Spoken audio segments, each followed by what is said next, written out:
Welcome, everyone, to Life After Incarceration, Reclaiming Our Narrative. This event is co-sponsored by SUNY Albany's School of Criminal Justice, Rockefeller College, and After Incarceration, a Hudson Valley-based nonprofit that seeks to transform the reentry experience with restorative practices. My name is Hilary Jackal. I am a PhD student in the School of Criminal Justice, and I feel incredibly fortunate and grateful that I've been involved in organizing this event and helping to bring together four really extraordinary individuals to have a dialogue about issues and topics that should matter to all of us, whether we are academics or practitioners or community members, and whether we have or have not been personally impacted by the criminal legal system in this country. So this event is not about me at all. But I'm going to very briefly center myself as I explain some of the impetus for this event. So I've been studying our criminal justice system for half of my life now, beginning when I was 18, attending community college, to today as a 36-year-old in my fourth year of a PhD program. I love studying this topic. I love being an academic, as I believe we do have important roles to play. Yet what has always troubled me is the manner in which the field of criminal justice is often taught in academic programs, how it's represented in popular culture, and how it is understood by those who purport to be experts. The result of all of this is that we too often understand the individuals pejoratively referred to as criminals or offenders or inmates as being fundamentally different, as the other. And these artificial divisions that we create enable us as a society to justify punitive public policy, to dehumanize those who are systems impacted, and to discard these individuals both while they fill our jails and prisons and after they come home. So I've been fortunate enough that the School of Criminal Justice allowed me to design and teach my own course on the topic of reentry for the past 2 years. And rather than trying to make my students academic experts on the topic, the key goal of my course is to show my students, who are the next generation of lawyers, police officers, federal agents, and so on, that the people ensnared within our criminal legal system are fundamentally no different from them. And further, individuals who have experienced incarceration have critically important lived experiences that provide them with unique insight into how to fix the system and how to fix our society more broadly. Formerly incarcerated individuals are assets, not burdens, to our communities.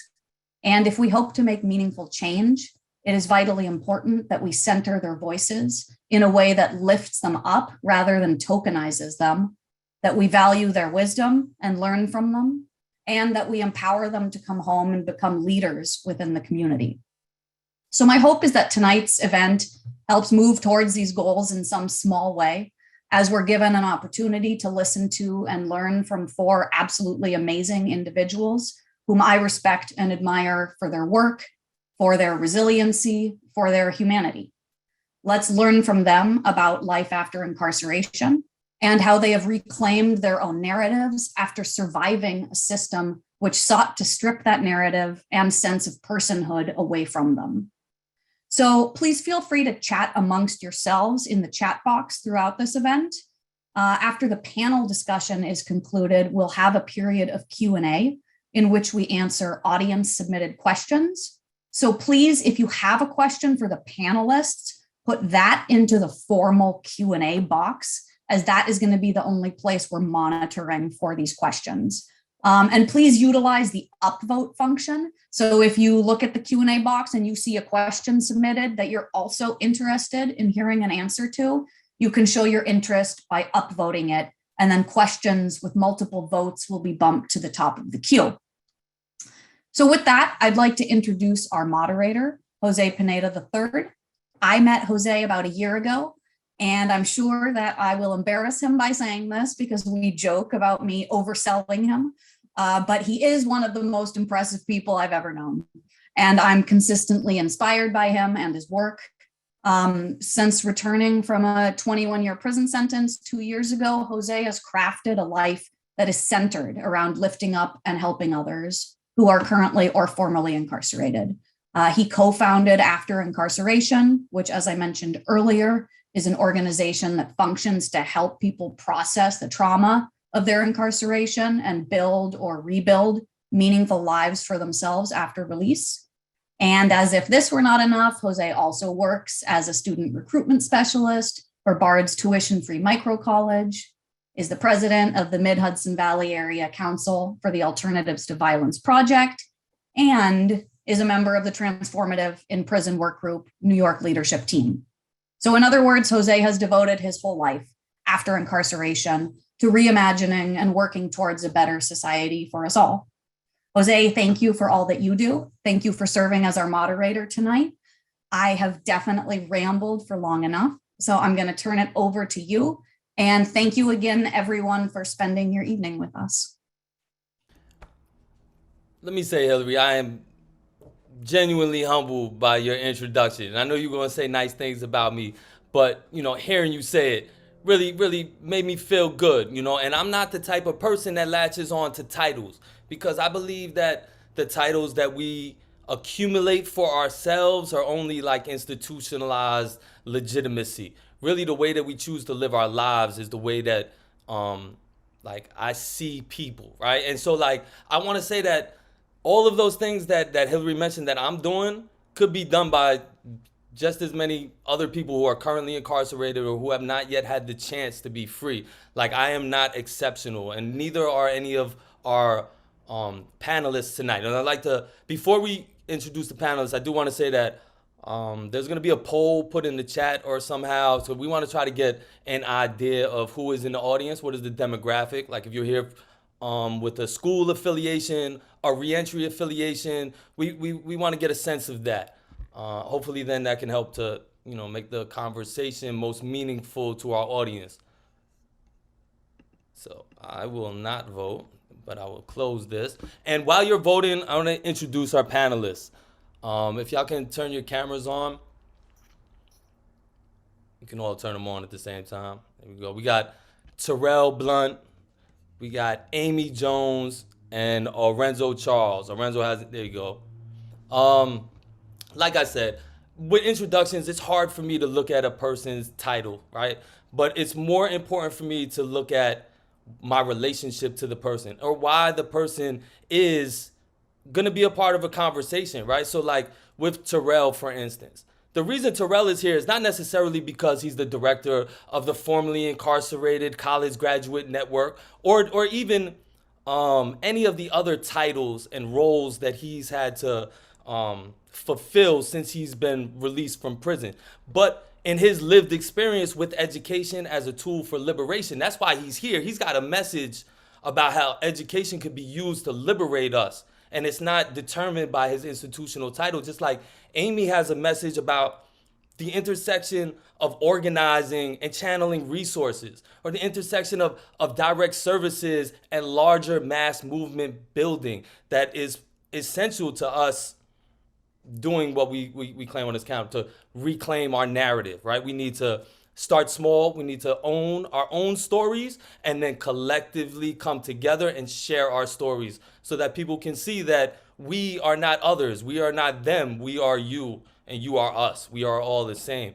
And with Orenzo comes to this space with an expertise in life. But if I want to know about how formerly incarcerated community members are stepping up to interrupt violence in the neighborhoods that are disproportionately affected by over-policing, then Orenzo is the person that I want to talk to, because Orenzo can inform us, right? Because these panelists are all credible messengers, in my opinion, and that's why they're here.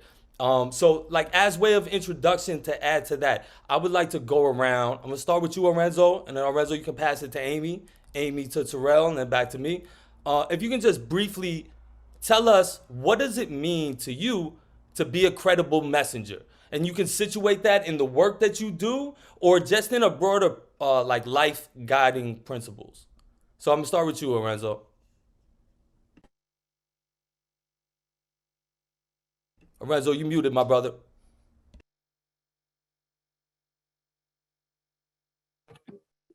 Hello to everybody. And I like to just say that question, it resonates real deep with me because as a credible messenger, what that means to me is like I'm a problem, once the problem that become a problem solver, right? So as a credible messenger, I have a lot of experience making a lot of wrong decisions. And I've been able to use that life experience as a model to show people what not to do. And in that transition, I've been able to become a problem solver because I was once misinformed as a youth. And I use a lot of that misinformation to make a lot of bad decisions. And because of that bad decisions, some parents and other kids were told not to hang out with me because of the decisions that I was making. Wasn't because I was a bad kid, but it was just because I had a lot of energy and I didn't know how to direct it. So a lot of those life experiences, I took to my adulthood where I could look back and use that as a pivot point to tell the youth that they don't have to make those same decisions. And sometimes they might have to. And I'm gonna let them know, if you make that same decision that I made, these are the consequences. And that to me is like the meat of a credible messenger, being able to take the life experience that you went through and being able to use that as information to give somebody else so they don't make the same mistakes that you made, and just to give them information so now they can't act like they weren't told, like this is the consequence of that action, or this is the chain reaction of that one behavior, and try to use that awareness. But that's what credible message mean to me. I like to pass it to Amy. Thank you so much. Hi, everyone. I see some of my former bosses here, my present boss is here, Dr. Beeble. So I just want to say hi to everyone from the from the community that cares about these issues very much, that cares about justice reform, most importantly. I used to believe that I was a credible messenger because I have been arrested 24 times in my life, from the age of 19 to I want to say 30, and spent 15 years on and off in federal prison and county jails and rehabs and mental institutions and wherever else, shelters, wherever. But and I used to think because I got a whole bunch of time under my belt that where I don't do those behaviors anymore, that means that I'm credible. And I also let law enforcement and the people in my city who I love so much, the leaders of the people in my city who I love so much tell me I was a credible messenger and use me to beat them up and tell them that you pull yourself up by the bootstraps. I take personal responsibility for everything that I was and everything that I did. And if I can do it, you can do it. And I pulled myself up. And when you don't have any boots, there's no bootstraps to pull yourself up by. And so when you realize that, you begin to look at systems. And because I went from looking at it from a micro situation to a macro, to begin to study systems that have written us violently into laws and erased us out of laws, that's what makes me credible, because I'm going to be a forever student, regardless of what the circumstances have been in my life thus far. So thank you. And Terrell? Thank you, and good evening to everyone who joined. And I want to thank everyone at the University of Albany, as well as the panelists for having me today. When I think about a credible messenger, while I don't have a functional or technical definition to go off of, I do believe that I am a credible messenger when I am speaking to justice-involved individuals, especially those who are going down the road of embarking on higher education.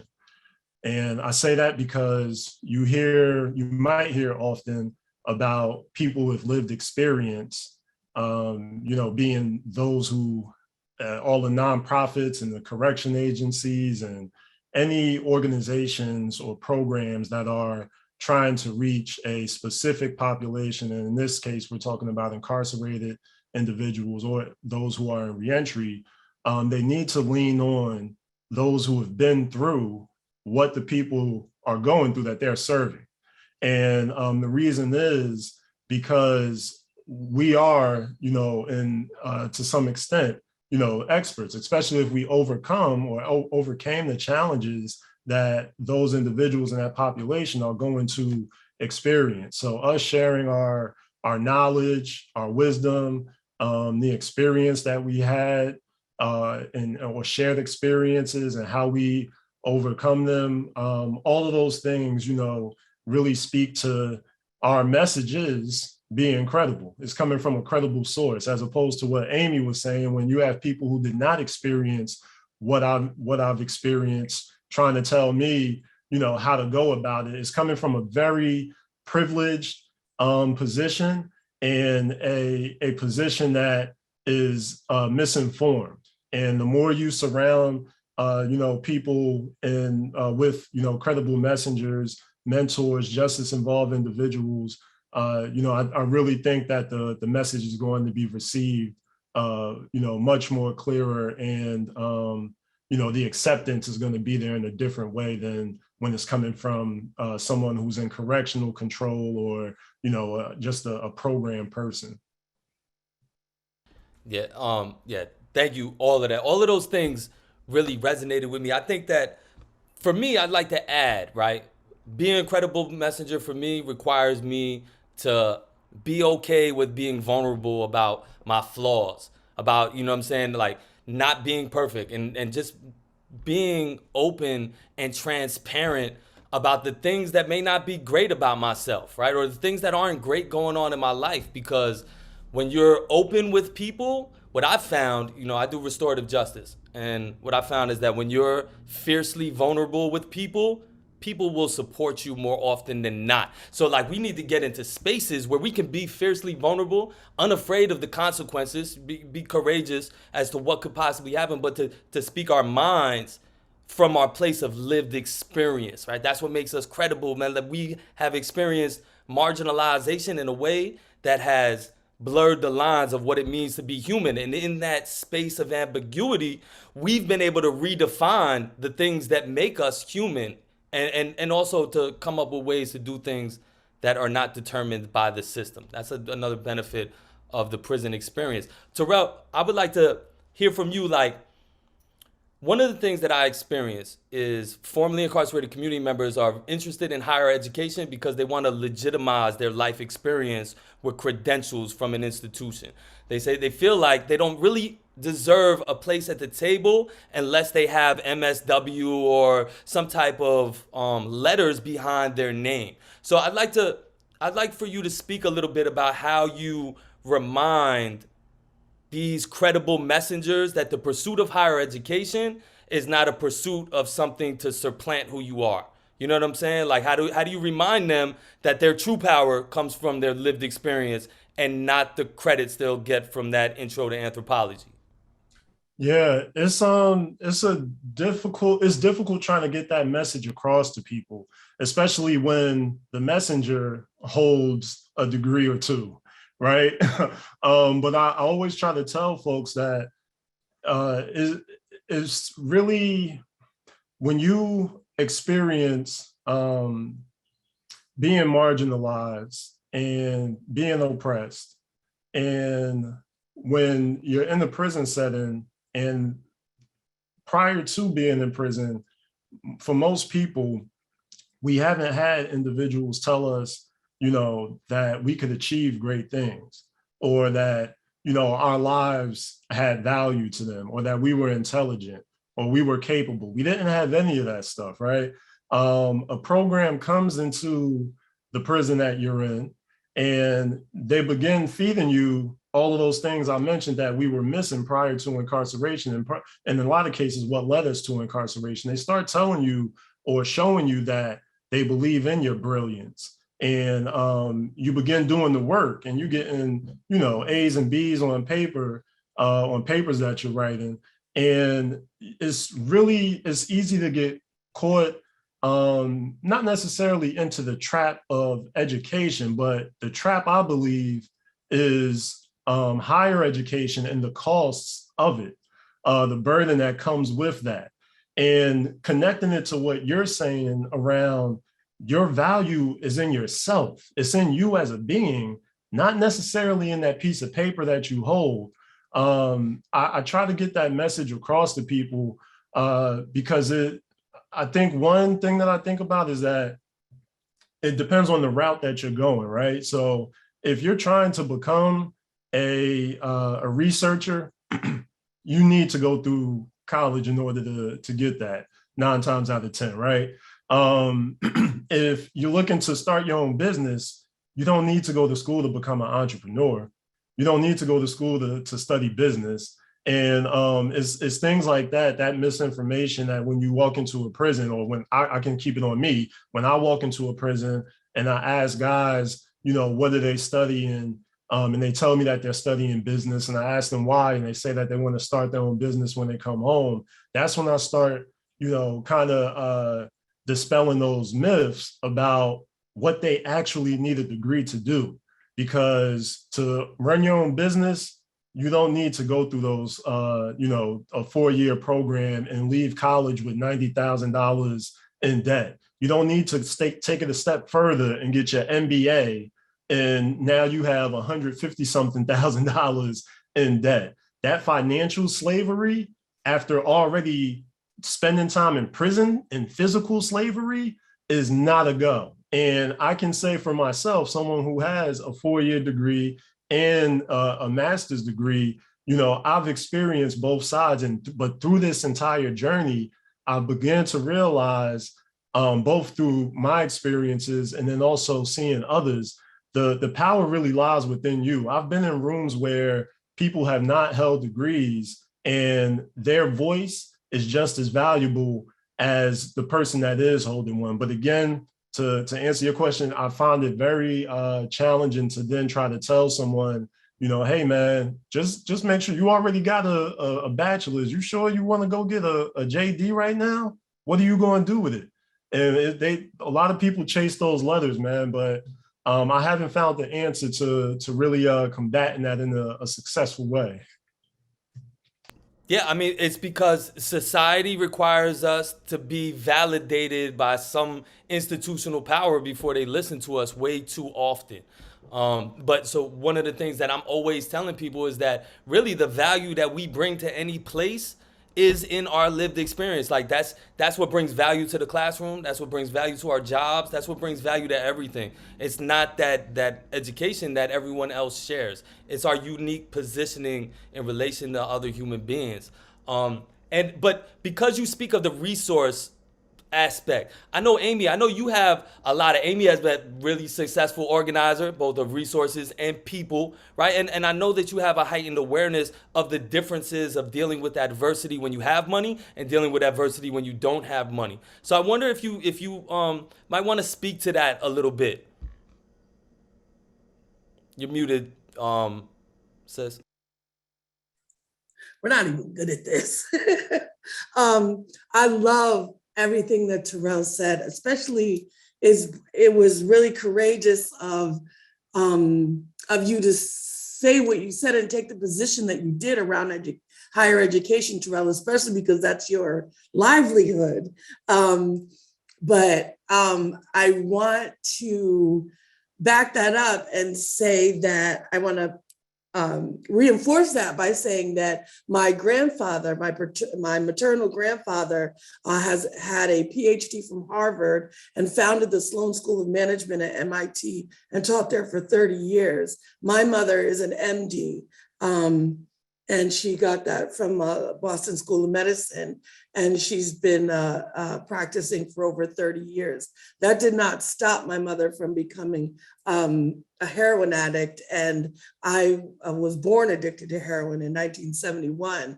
And then her father, she brought me home from California, where she was supposed to be studying, to her father, who is this macroeconomist, and had published with John Kenneth Gilbrault at the highest level at Harvard. And and put me up for adoption in Beacon Hill in Boston. It doesn't equate success, and it doesn't equate freedom, and it doesn't equate you being a whole person. I have a high school diploma. I have a daughter who's walking. She's 22 years old, and I lost her during an incarceration. And she's graduating from Cal State East Bay next month. And I have a high school diploma and years and years and years of incarceration and addiction. But I also have years and years and years of understanding what is important to me, and what is important to me and what I believe is going to save us is the cooperative, is liberation, is us, is liberation. And that's not capitalism. That's not Black capitalism. That's not pulling up your pants. That's not wearing a suit. That's not it. Chris Rock said it. There's no white person who wants to switch places with me, and I'm rich. And to bring race into it, I bring race into everything because I look at everything through a social justice lens. And to look at everything through a social justice lens, you have to look at everything through a racial justice lens. Critical race theory. I learned critical race theory on the internet. On the internet, I went down a rabbit hole and I began to learn on the internet. I am a very racially ambiguous Black woman with a white mother. And so I understand where I stack when it comes to who we are within liberation, within Black liberation, which is very important to me. It doesn't have to be important to you, but it's very important to me. And so I have found that my job, I first was a violence interrupter. I first was a credible messenger for a federal program. I used to have to go into rooms with strapped up feds and tell guys just coming home from 10, 15, 20 years that if they get caught with a bullet, they're gonna go do 5 years. That was my job, to abuse my own siblings in that manner with law enforcement behind me and me standing in front of them. And me thinking that that's how I was loving on my siblings. And I figured out that it wasn't. And when I did, it flipped my whole life. So I began understanding that my job is to use my privilege to get resources in an emergent fashion. And during the George Floyd and the uprisings and the beginning of the pandemic, I raised $500,000 on the internet and just gave it to people through Cash App and Venmo in $9,000 increments, $250. If you needed $40, I didn't vet anyone. I didn't ask anyone. I did it for Black marginalized genders, trans folks, and women and non-binary folks and people with children. But I believed that was my calling, and because nobody believes that poor people deserve money. And it is only through the reason that I did all the time that I did and abandoned my children was because I had no resources. I had no resources. So my very first crime was I ran up in a bank at 19. I was pregnant with my daughter, my first child, and I ran up in a bank at 19 years old and ended up in federal prison because it was federally insured money. My first arrest. I just say that to say that it is not a mistake that our communities are under-resourced and forgotten and marginalized. It's on purpose. And so rugged individualism is not going to save us. Black capitalism and especially Black capitalism is not going to save us. It is going to be the collective. And I've never seen or had or probably will ever see $500,000 again in my life. It was in my Cash App. It was in my PayPal, is tied to my Social Security number. I never had to give a dime of it to anyone, ever. And I don't own my home, and my husband and I do not own our cars, and we have 6 daughters between us, and we work a lot. So I just wanted to say that like that is my heart's belief, and that is my love letter to my siblings and to my community, is that we deserve to be resourced. And when you give people what they need, that's when the violence stops. When you give people what they need, that's when the survival crime stops. That's when we're gonna get off this wheel. Thank you for that. And you know, I'm always gonna remember, nobody believes poor people deserve any money, right? I mean, it's true that if we were to alleviate some of the needs, some of the strains that cause people to find self-defeating like outlets, coping mechanisms, if we didn't reinforce and misinform our youth that they're not valid, right? That their lives really have no meaning. If we don't stop doing that, we're always going to be in this predicament. But, you know, something else came up that I was thinking about when you were talking about how your status as a credible messenger was exploited at some point in time by the institutions that purport to help us, right? And I see that out here in some well-meaning nonprofits, but mostly with organizations that are tied to the state in some way because of resources. Money has expectations and fulfillments and boxes that need to be checked that then determines the way in which organizations do the work. And I know that some of the people that I come in contact with that are really like committed to doing good things in the community don't want nothing to do with the police, don't want nothing to do with none of these things. Like, nah, that's just not I don't want anything to do with that, because not because they have any personal beef or like they don't see the usefulness of it, but because they're worried about maintaining the integrity of their credible messenger status. They don't want to be seen as that person that's working with the police. You know what I'm saying? And so like, I'd like to ask you, Orenzo, because you've been able to navigate that, because you have to work with all of these, the Department of Probation, Department of Criminal Justice, all of these organizations.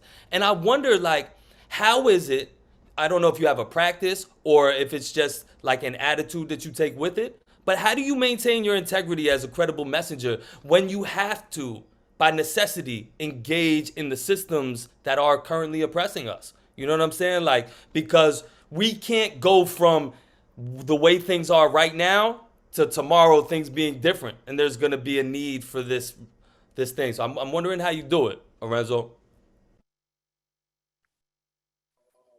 You're going to have to unmute. I'm unmuted. I do it very tactfully. I was taught with with the leadership of DCJS that the role of my position is to interact with law enforcement in some capacity. The staff that you see behind me, the outreach workers, they don't have a relationship with law enforcement at all. And now their credibility is always safety first, and we understand if their credibility gets compromised based on relationships with law enforcement, that could put their lives in jeopardy. So the model of the SNO program is that we only have the relationship with law enforcement where I have the initial meetings. I get a lot of the information, which is really just the spots, the data from spot shotters and things like that. Or when somebody is hit bullet to body, I get the information. That way the team can actually out there and then do the mediations that's needed to be done. So knowing that role, yes, I have relationships with law enforcement, but we do it very tactfully. They understand how the SNUG program works, which is a one-way street. We're only here to get the information from you that we need to be able to canvass in the hot zone areas and be able to do the job that we are fit to do. Anything outside of that scope is really just a one-way relationship. So our credibility in the neighborhood really amplifies that because it goes to the point where they know who I am. So my credibility is not questioned based on the relationship that I have to have with law enforcement, but that only coming from people who are really credible. Then the circles and the relationships you have in the community, they'll know who these people are. So we're always going to get that backlash, or are they police? Are they working with police? Until they really fully understand and come and see how we do our job, and then they see that it's not what the myths might be. So again, to answer your question, we do it really strategically, and we keep it transparent. I try to be as transparent as possible with the public so they understand the roles that each of us have within the SNUG program. And once they get that and they know who we are personally, they know we're not compromising our credibility. I just want to follow up, and then I would like to switch gears a little bit. But I'm interested not just in how you maintain your integrity with the people in the street as a credible messenger, but as a credible messenger who is then forced to go deal with people who you know are at times not going to have your people's best interests in mind. The people that you care about, these people don't necessarily have their best interests in mind. And so at times it's going to be necessary for you to speak up, right? And so like I always feel comfortable knowing that the person in that room that's going to speak up for us is Orenzo. You know what I'm saying? So like, I don't know if there's any more you want to add to that, but I do want to say that,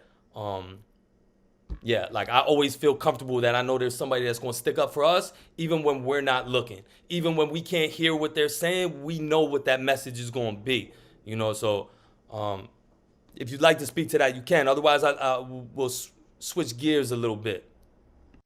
I kind of understand where that comes from. I can only, contest to that, just me being my unapologetic self.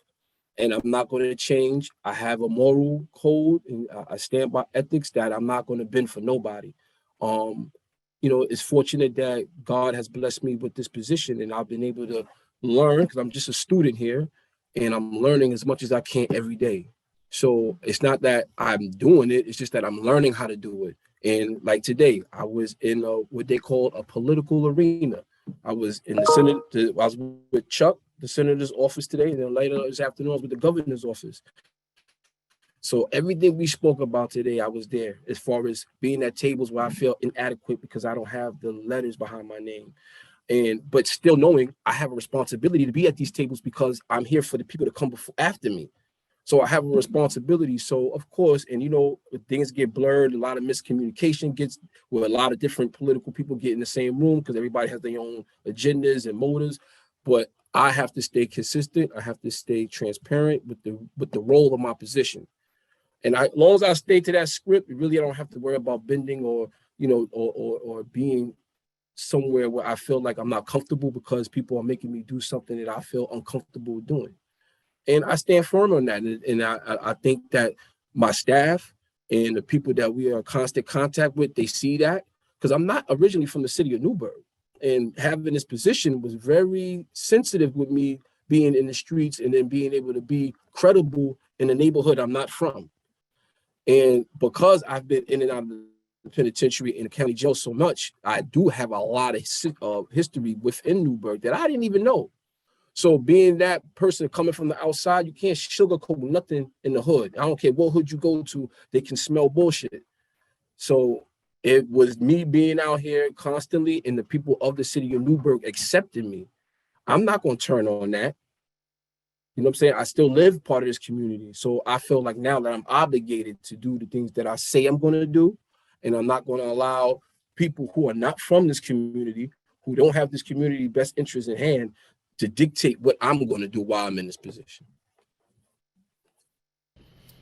Thank you for adding that, because I know that to be true, right? I believe you.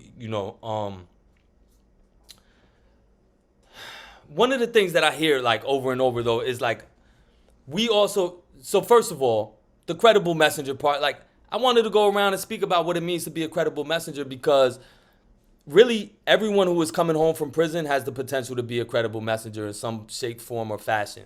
Somebody that the experience with living in the margin has informed what it means to be alive in a way that we as society can harness and try to figure out better ways to be in right relationship with one another, or that we can just continue to like perpetuate cycles of oppression, because life after incarceration is individual for what the individual does. Life after incarceration is about what the community is going to do with people who are returning with these traumatizing experiences.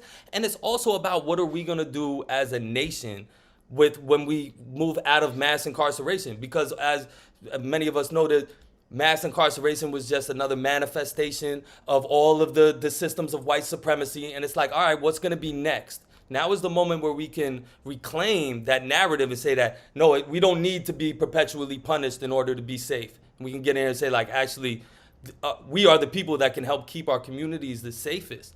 So, like, I think it's really important for everyone in the audience to recognize that that is where our power comes from, right? Our ability to speak powerfully about these things.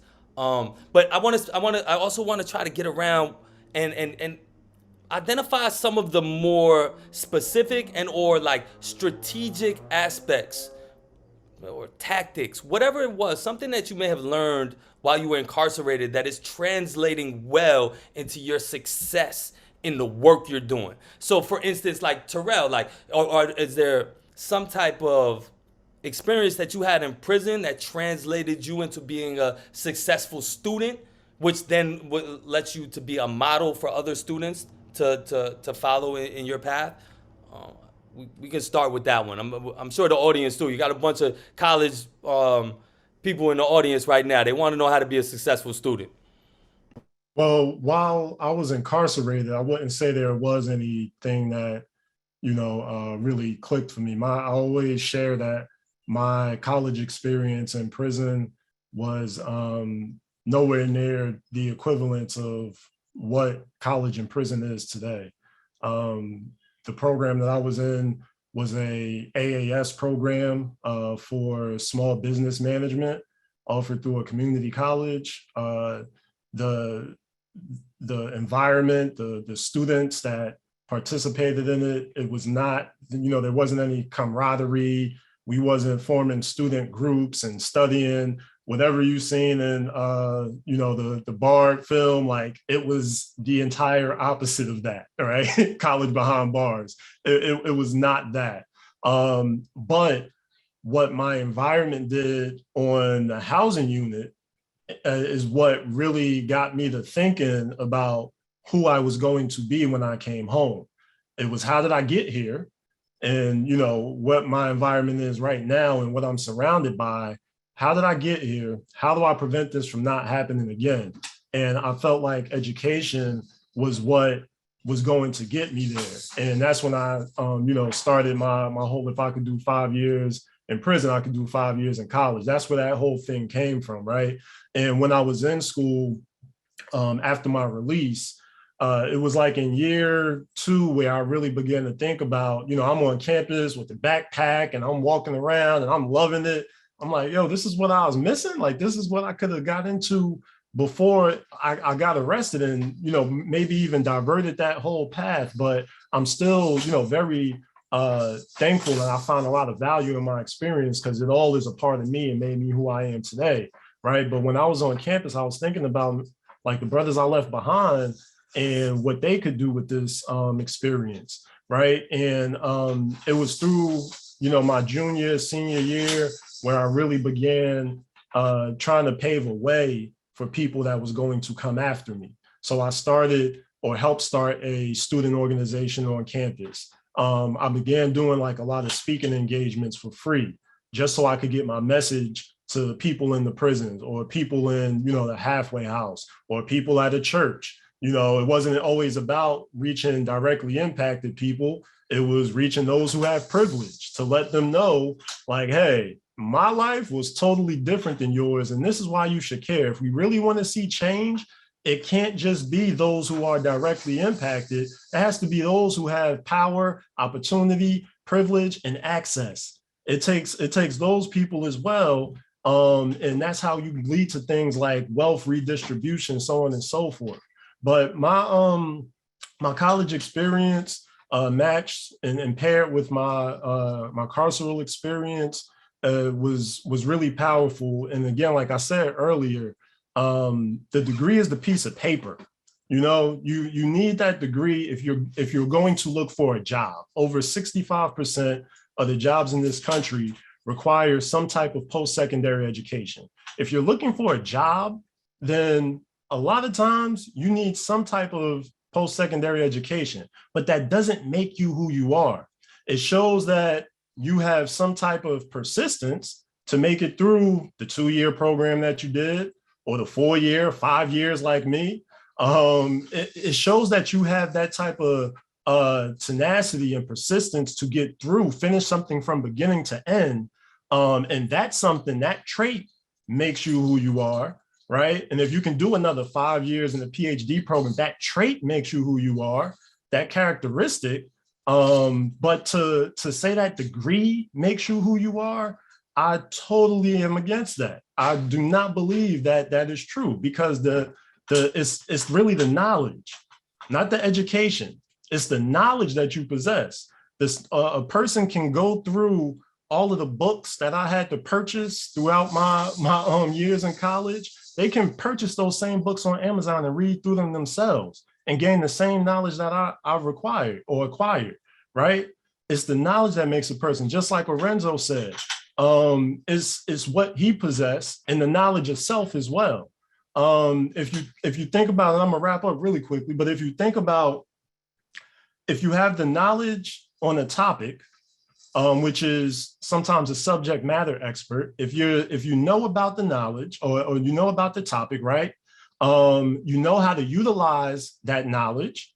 If you believe in yourself, and have knowledge of self, then there's nothing that's really missing. And if you think about job opportunities, job postings that are out there, they now say, 4-year degree preferred or equivalent experience, because there are people who have the knowledge but did not go through college because that wasn't their thing.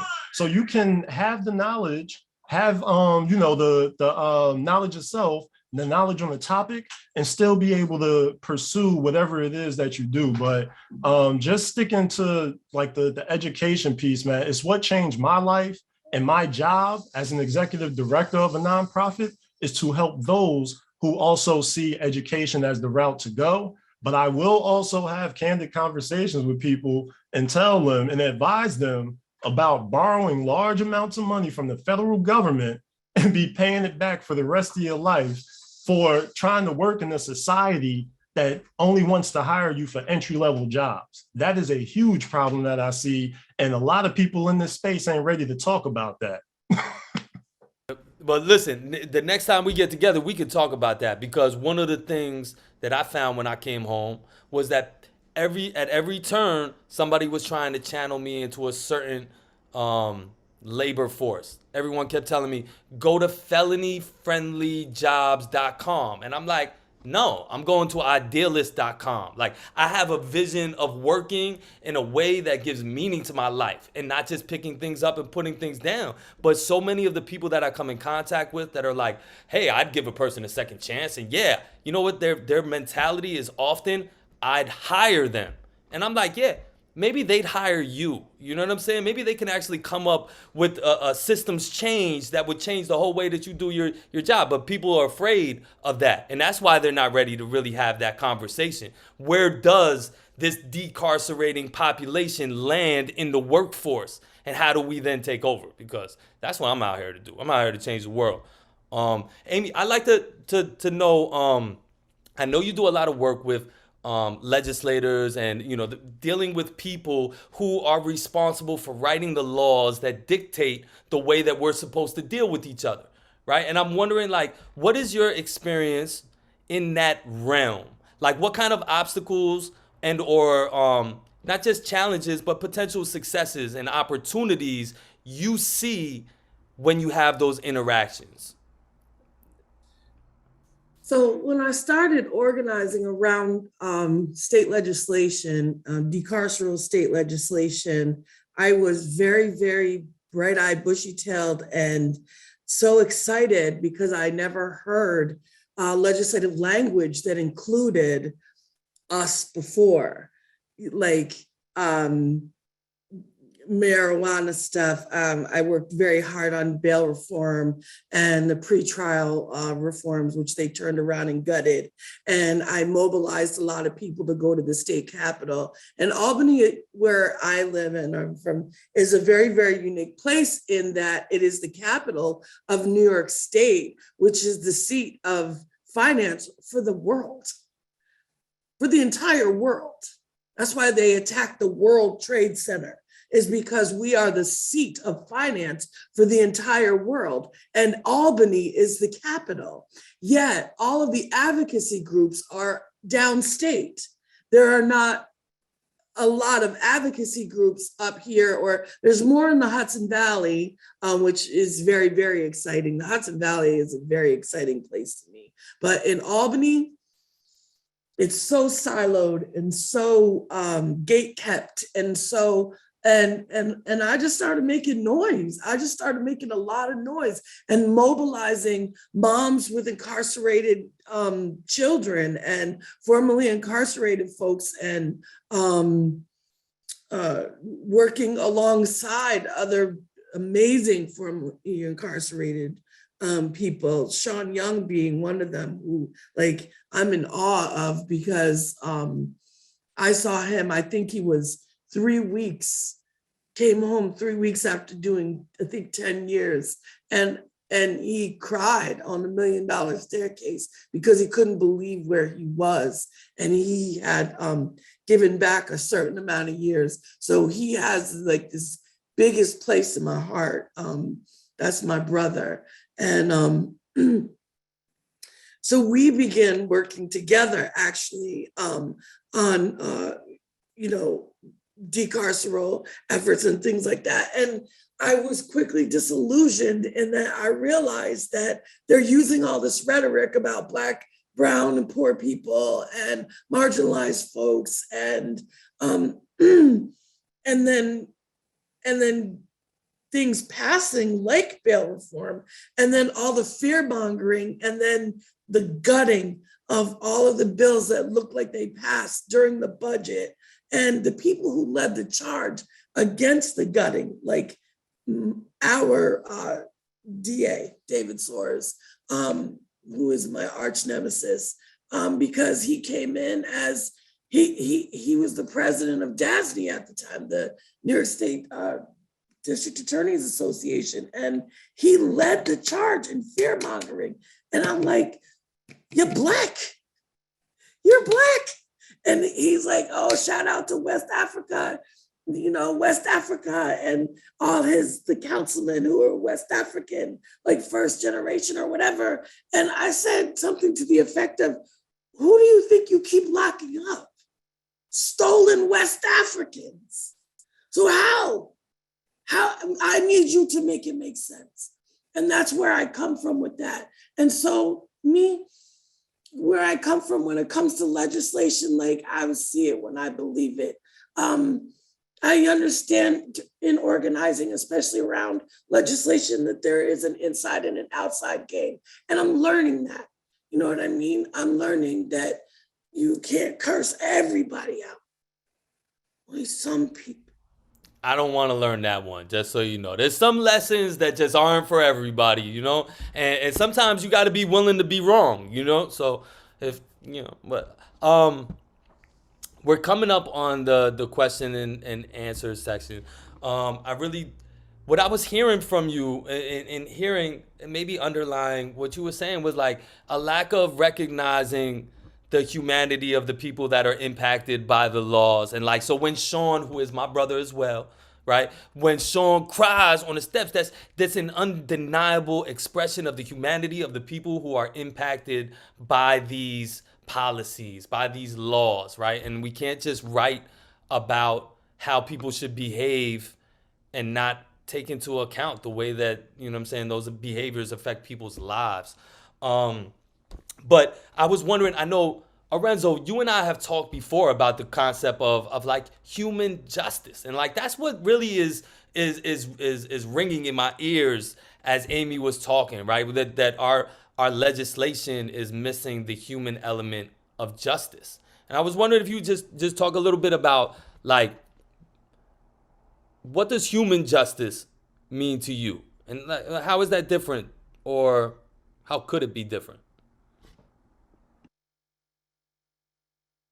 I got you this time. You muted, bro. You got me this time.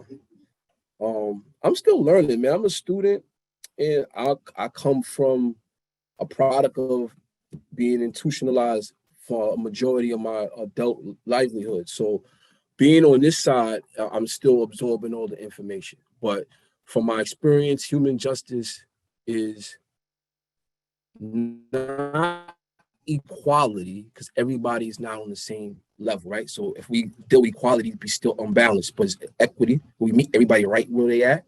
And that's where we take human justice and we have to bring it back to look at everybody as human and deal with human rights, so that we have that. And then we can start looking at justice. And I'm in that space right now, and I'm learning the difference between the two. So right now, I'm still learning like the restorative justice portion of it, and looking at all the restorative practices that are holistic, that need to be practiced, versus what we've been doing, which hasn't been justice. And a quick testimony to that is I was 18 years old, very impressionable. I was just curious, not violent. I was experiencing with the same substances that we all deal with in the hood, drinking alcohol and weed and doing what we was doing. And I was making bad decisions that landed me in front of a court system in Orange County, and I got sentenced to 3 to 9 years for selling 20 pieces of crack cocaine. That was my career as a crack dealer lasted about 3 weeks, but it cost me almost 4 years for selling those. Now, the pivotal point, anybody thought that was justice, you made a mistake. No, I was a young man, confused, looking for my identity. I was misinformed. So I was doing things that my parents didn't teach me to do. And I went outside and made a bad decision. It shouldn't have cost me 4 years of my life. Because now I went to prison and I was still a sponge. And you put me in with a bunch of people who was making the same mistakes. And they're already engulfed in that. So I took those 3 years and 10 months, and I came home well-versed and more misinformed than I was before I went in. And I perpetuated that same lifestyle up until I was about 35 years old. And I'm 42 years old right now. So no, I don't believe in justice. And that was my experience with justice. So no, I didn't believe in it. I don't believe in human justice in that respect. Now in my adult life, I've been learning some stuff. So now I see that I have to look at everybody as a human and to give everybody the respect as a human deserves. And then we can start talking about human justice, because we're meeting everybody right where they're at. So I hope that was an answer that gave some people some clarity on that question. I mean, it was pretty clear for me. I think that there can be no integrity in the work that you do if you do not recognize the human dignity of all people. So no matter what systems we put in place, no matter how we go about our lives, if we're not recognizing the human dignity of all people, then the integrity of our own humanity is in question. So I appreciate all y'all for sharing. Everything really insightful.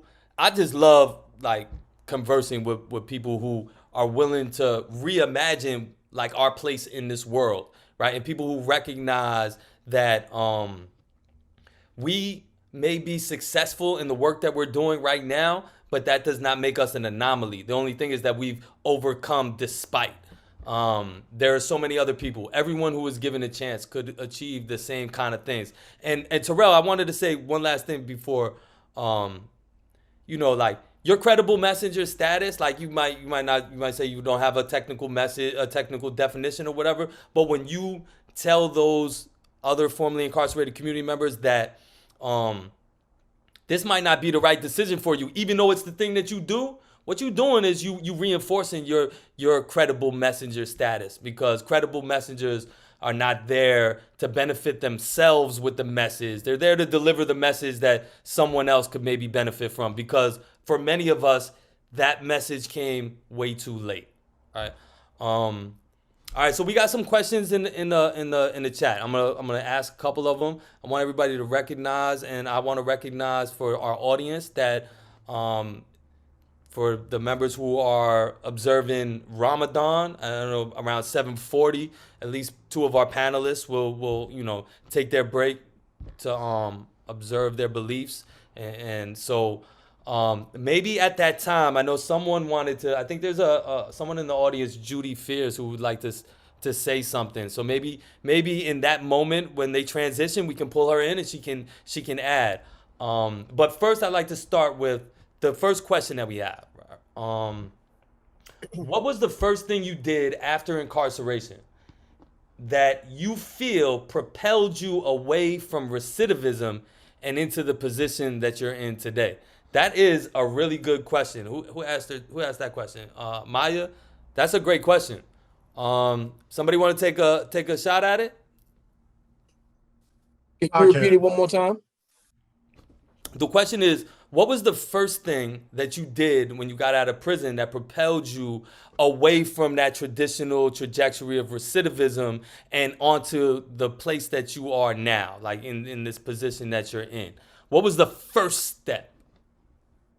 For me, it's really about what you do when you're on the inside. I have this program that I run, and I've done it a few times in Otisville, which is a New York State prison, and a few times in Florida and Alabama. But it's a program called the 5-year plan. And while it's, specifically tailored for those who are in a higher education program, it really can be used for any individual, incarcerated or not. Because I think what feeds into a lot of people's uncertainty about who they are and where they fit in society and, what career they want to pursue, it comes from a lack of planning. And with the 5-year plan, it challenges the incarcerated learner to think about, where do I see myself 5 years from now? And how do I get there? What do I need to do? And all of the things that we are talking about requires discipline. It requires vision.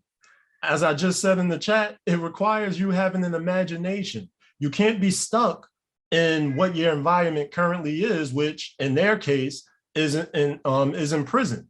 Amy mentioned something that I was smiling in my head when she said it about like the business suits and everything. But that's literally what I envisioned myself in when I was in prison. It was guys in one corner shooting dice and talking about how much money they had hidden under the mattress and, adding up how much grams and keys they was going to cop when they went home. It was other guys talking about nonsense, arguing over how much Diddy had versus Jay-Z. And that's really when I had like an aha moment. And I woke up and was talking to the guys that was around me, and their conversation was around getting a construction job, getting in the union, doing welding and stuff like that. And I was like, yo, I'm not, I'm not trying to be like a blue collar worker, no shame, toward anybody who does. That's not me. And they was like, well, what you gonna do? And I was like, I really see myself like in a business suit in the office, kicked up, air conditioned, and they was just laughing at me. They was clowning me because they was like, yo, you're gonna be an ex-convict. Like, who the hell gonna hire you? What office are you gonna be in? I was like, yo, I don't know if it's gonna be in a school, college, if I'm gonna be working for a bank, I don't know, but that's what I see myself doing. And that's what I'm going to pursue. And that is why I saw education being the path, because again, I was looking forward to getting a job.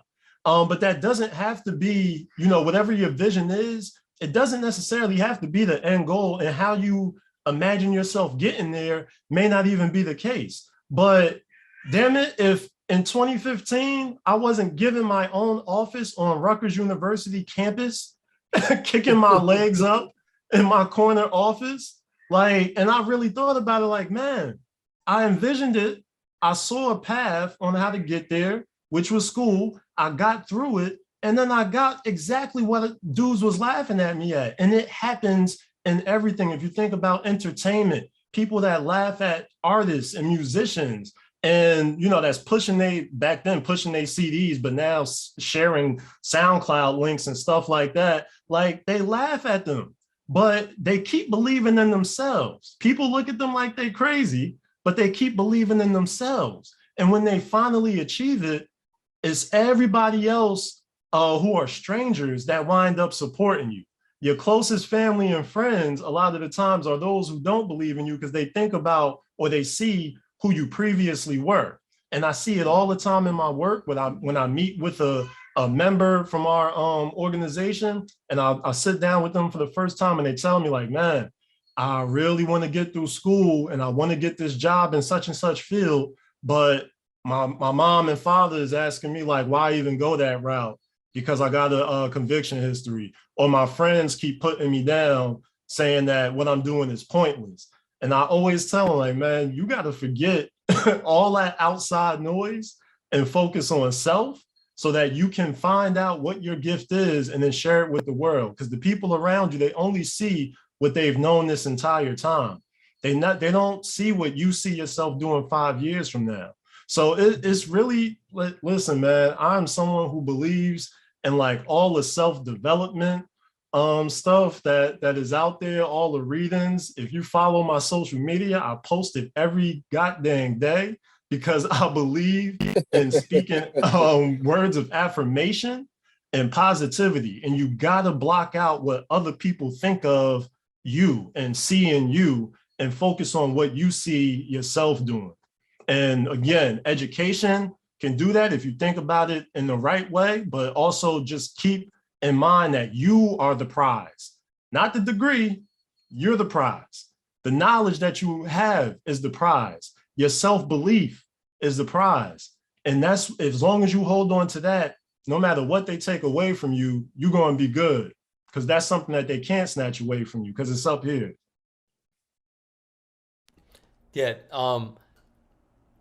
Yeah, I heard so much in that, and I think about all the time. Man, I'm sorry for going on the tangent. No. I didn't mean it that way. I'm saying I'm hearing so much in the substance of like what that first step is, right? So there's a first step, but really, when that first step really was taken is really unclear, right? That first step might have been taken that time you first envisioned yourself in a business suit, or it was the first step you took when you went to this place for the 5-year plan thing. You were really working it out. So it's like, I'm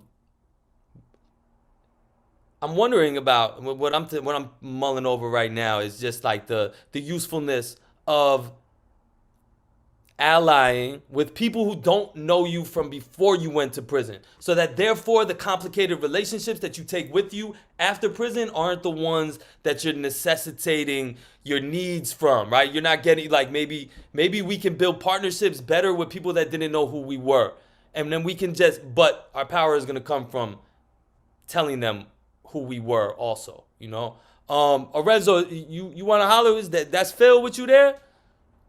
Phil, what's happening, man? Phil is a violence interrupter out there in Newburgh. You got something you want to add, Phil, or you want to fill in for Orenzo when he go break fast? Just to touch on the question you just asked. And the first step was, for me, I would say just coming to the reality of it. Just being real with myself. Like, all right, you did this for X, Y, Z, that much, that long, you didn't get nothing out of it. All negative, all bad. And I still deal with that stigma now, how people view me, because it's like they're waiting for me to so-called relapse, so to speak, and be that person that I'm trying not to be no more. But the reality of it was, like, my family. Because when you in that cell, you by yourself. You looking yourself in the mirror every day you see yourself. So the family kept it real with me. And they told me I can't do it no more. So if you go, you on your own. You go back, you on your own. So that was the first step for me, like, all right, who you love more, the streets or your family? Who you care more about, the streets or your family? Streets they ain't gonna go nowhere. They gonna always be there. They gonna welcome you with open arms, all for the negative and the BS. your family really care about you. They're gonna be the ones that's gonna be there when all hell break loose, when everything else fails. So the reality of that was like, all right, I showed them that side of me. Show them this side. Show them you can change. And then another person, you might help somebody else, a younger person, whoever, they're gonna look at your story. Damn, I was that, but I was scared to change because I didn't want them to look at me funny, my parents to look at me differently and talk bad about me, or now I can't hang around them because they feel I'm soft or something. Now I'm still who I am. I'm just doing it a different way now. And I'm opening the doors for other people to see they self like that, see better than they self. Like you worth more, you got way more potential than what you settling for. Mm. And that was the reality of it. Like, nah, I mean, it's time. It's time. You got to grow up. Pretty much so. I think you actually identify a moment that many of us come to when we're just like, you know what? That shit just ain't an option no more. Right? So like, what else is it? Like sometimes for some of us, that's the first step. Just really committing to saying that life that I was living before, I got to be honest, that shit wasn't really beneficial to me, and I'm not going to do it again. You know what I'm saying? Like that's not a choice. Take it off the table. We have a couple more questions. I'm gonna pose this one for you, Amy. I'm gonna give a real brief answer to it. But Hilary asked, what are some things that we can do to support you in your work right now and 5 years from now? My short answer to that is, if you want to support the work that we're doing, the work that I'm doing, don't be afraid of our imaginations, because we have a very different perspective on what this world can be. And we do not want to be hampered by your fear. Trust us. You want to help us. Amy, you want to take that one? I actually put it in the chat. I have an emergent giving fund called the Fund for Black Lives, and it's on the Classy platform, so it is tax deductible. And I put the link to that in the chat, so you can just like auto pay $5, $10, $15 a month or whatever. And it goes to any and everything. It goes to food insecurity. It goes to birthday presents. It goes to getting people's licenses back, paying tickets, bail. I'll send you money for weed. I believe in us, and I'm a harm reductionist and an abolitionist. And so if someone texts me like, Auntie, please, and I'm like, yeah, get your lungs dirty. That's radical giving.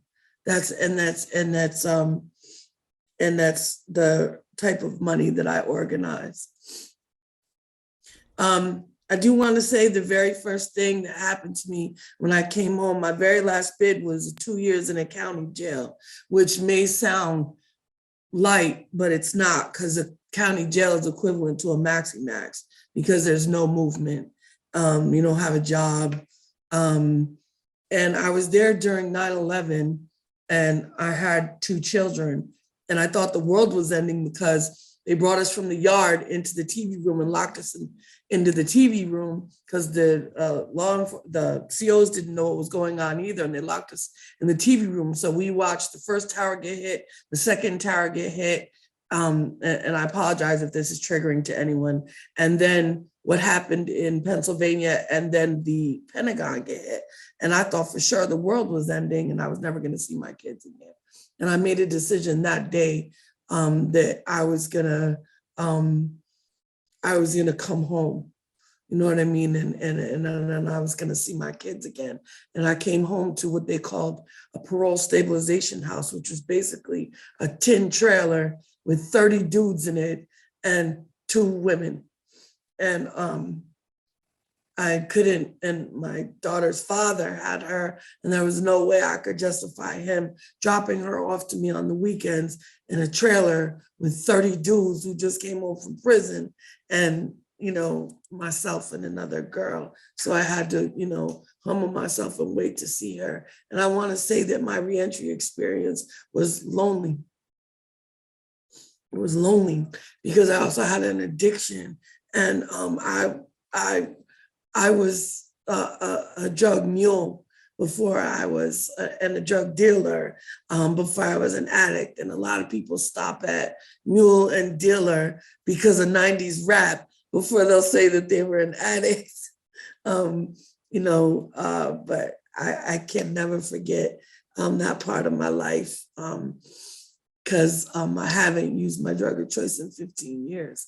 And that's incredibly important to me, more important than anything, because that allows me to be in my kid's life and in my husband's life and do the work that I do. But I'm also a harm reductionist. So that is how my life changed, but it was incredibly, incredibly lonely. I'm not gonna lie, it was lonely. I came home to the south end of Albany, which is just a wasteland. It's forgotten. It's a desert. It's an apartheid.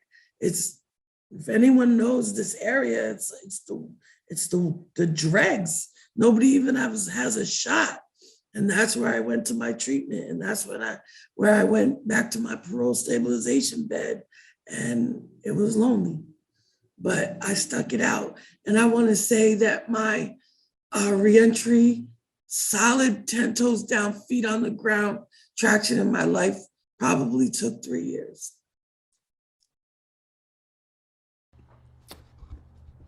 Thank you for sharing that. And I apologize for not even, I should have asked you if you wanted to answer the other question too. I'm trying to get to the other questions, but I'm really glad that you exercised your agency to speak your truth in this moment, because that's why we're here. And I don't always know what truth it is that needs to be shared.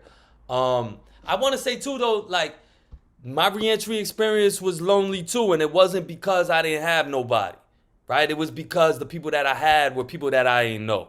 These people were like, I came home to my family, but the people closest to me were the biggest strangers in my life. And I didn't have any way of knowing that until I lived under the same roof with them. And I'm like, wait a minute, like, we don't even know each other. My neighbor in Sing Sing knew me better and understood me better than my family. And so who I turned to when I was out here? My neighbor who was in Sing Sing, right? When he came home, and that's what us formerly incarcerated people, we check up on each other, because there are some things of understanding what we're going through that only the experience can inform. And we can tell people, we can share people, but we can't comfort. Those people cannot comfort us. They can support us, but it is only us that can comfort us, from our lived experience. We do have a couple more questions. Let me see. We got one from Carolyn asks, my question is, how do we get these conversations out to the people who are not already open to these viewpoints? Like, that is $1 million question that I think I will take my stab at it by just saying, this is how, right? And also by not allowing the conversation that begins here to end here. So that's how somebody overhears something that's being said, or you talk about it when you're at a restaurant, or you talk about it when you're in public, and you don't. These are not conversations that should be had in closed confines, right? These are conversations that need to be had out in the open, and that need to welcome in people who may not be sympathetic, because the truth is, we are our oppressors' liberators as well. They may not know it yet, but we are the ones that hold the key to the oppressor's freedom as well. Does anybody want to take a shot at how we can get our message out a little better? Maybe social media or something?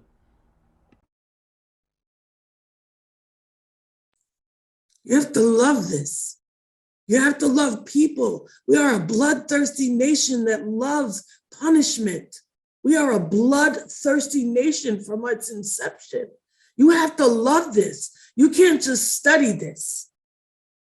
And I want to say that formerly incarcerated people and justice-involved people, we do this because we're asked to, and we do this because we believe it's going to benefit someone, but you're asking us to relive our trauma. And it doesn't not hurt. And we haven't not won, and it's not over. I don't know how many of y'all still dream about being in prison. I do, probably once a week. And that's my trauma brain and my trauma response. Google is your friend. And I mean that. I mean that when it comes to Black liberation.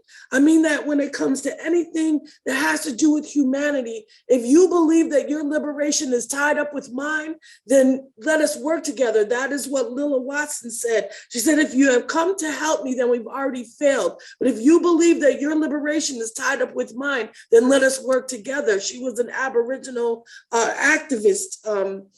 She was Maori. And I live by that. When my politics changed, I began to study and dive and dive and dive. And it's not enough to be in a sweet book club. You know what I mean? And it's not enough to academically, yes, academics are important. I want y'all to write the policy. I want y'all to write real policy that turns this stuff back around. I want you to write decarceral policy that frees us. The war on drugs is a war on Black and brown people. 13th is out there. And all you have to do is Google a list of decarceral films, a list of decarceral documentaries, reading lists. Google is your friend.